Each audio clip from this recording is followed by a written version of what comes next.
দুই ওপেনার মিলেই তুললেন ১১৪ রান। কলকাতা নাইট রাইডার্সের বিপক্ষে আগে নেমে ব্যাটিংয়ে ঝড় তোলে গুজরাট টাইটান্স। শুভমান গিলের বড় ইনিংসে ১৯৮ রানের পুঁজি পায় ফ্র্যাঞ্চাইজিটি। জবাবে ঘরে মাঠে কেকেআর এর ব্যাটাররা ছিলেন শুরু থেকে আগ্রাসী। ভক্তদের উচ্ছ্বাসে ভাসাতে চোখে চোখ রেখে জবাব দেওয়ার চেষ্টা করে তারা, যার সুবাদে লড়াইটা হয় হাড্ডাহাড্ডি।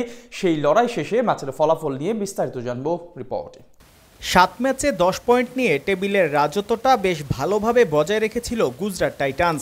তবে সমান ম্যাচ থেকে মাত্র 3 জয় নিয়ে সপ্তম স্থানে থাকা কলকাতা নাইট রাইডার্স টুর্নামেন্টে এখনও খুঁজে পায়নি নিজেদের চেনা ছন্দ।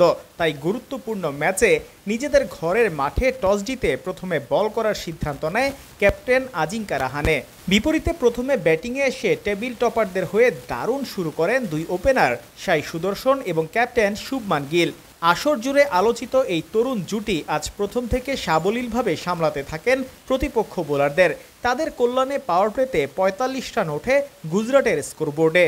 ১১তম ওভারে ৩৪ বলে 50 করেন শুভমান গিল। অন্যদিকে সাই সুদর্শন করেছেন তার চেয়ে 1 বল কম মোকাবিলা করে। ১৩তম ওভারে কলকাতার হয়ে প্রথম ব্রেক থ্রু এনে দেন আন্দ্রে রাসেল। তার শর্ট অফ লেন্থের ডেলিভারি উইকেটের পেছনে ক্যাচ দিয়ে ৫২ রানে আউট হন সুদর্শন। তবে তখনও থেমে যাননি গুজরাটের কাপ্তান শুভমান গিল। ৩ নম্বরে নামা জশ বাটলারকে সঙ্গে নিয়ে অব্যাহত রাখেন নিজের ব্যাটিং অ্যাপ্রোচ। যদিও সেঞ্চুরি থেকে মাত্র ১০ রান দূরে থাকতে তাকে সাজঘরে ফিরিয়েছেন বৈভব আরোরা। ৫৫ বলে তার ৯০ রানের ইনিংসটি সাজানো ছিল ১০টি ৪ ও ৩টি বিশাল ছক্কায়। গুজরাটের বাকি কাজটা করেছেন জশ বাটলার এবং শাহরুখ খান। তাদের যথাক্রমে ২৩ বলে ৪১ ও ৫ বলে ১১ রানের ইনিংসে ভর করে ১৯৮ রানের বড় পুঁজি পায় ফ্র্যাঞ্চাইজিটি। জবাব দিতে নেমে শুরুটা মনমতো করতে পারেনি কেকেআর। ৩৩০ দিন পর নাইট রাইডার্সের জার্সি গায়ে ওপেনিংয়ে নেমে মাত্র ৪ বল মোকাবিলা করে আউট হয়ে ফেরত গেছেন আফগান ব্যাটার রহমানুল্লাহ গুরবাজ। এরপর অবশ্য সাময়িক ঝড় তুলেছিলেন সুনীল নারিন। আজিঙ্কা রাহানেকে সঙ্গে নিয়ে ৪১ রানের জুটি গড়ার পথে ২ ৪ ও ১ ছক্কায় ১৭ রান করে রাশিদ খানের শিকার হন এই অলরাউন্ডার। দুই ওপেনারের বিদায়ের পর দলের হাল ধরেন ভেঙ্কটেশ আয়ার এবং ক্যাপ্টেন রাহানে।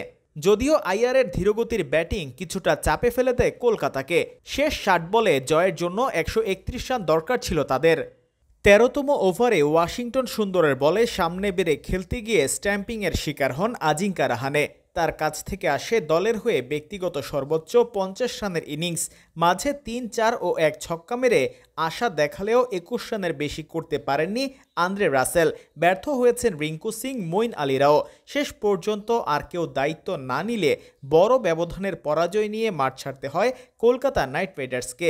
বিপরীতে নিজেদের ষষ্ঠ ম্যাচ জিতে পয়েন্ট টেবিলে অবস্থান আরও বেশি মজবুত করল গুজরাট টাইটান্স।